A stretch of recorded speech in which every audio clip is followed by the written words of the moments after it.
Let's talk about healing from Hashimoto's and how what that may look like for you versus me versus the next person is not always linear and probably not the same. Certain things that trigger you may not trigger me. One of my other posts, I talked about the water bottle analogy that I got from McCall McPherson. Here's a water bottle. You can see where the water level is here. That's the amount of inflammation that would be in this person's body, essentially. Once that overflows, that's when you turn on an autoimmune.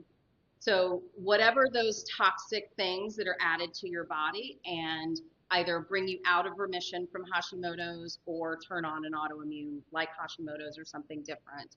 So that's why it's always important to keep your inflammatory load lower and lower the amount of toxins that you have. For instance, I don't eat dairy, as you saw in one of my other posts, because I tried to incorporate it back into my diet. I ended up having a lot of issues. My whole body flared up. I have since been off of it. My wrist feels so much better. All my joints feel better. I'm still recovering from that, but it's just not something that my body can have. Now, maybe somebody else can have dairy.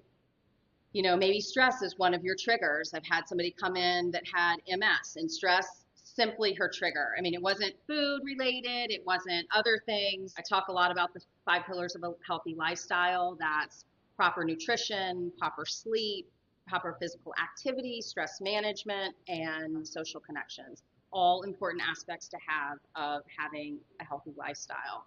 So things to consider.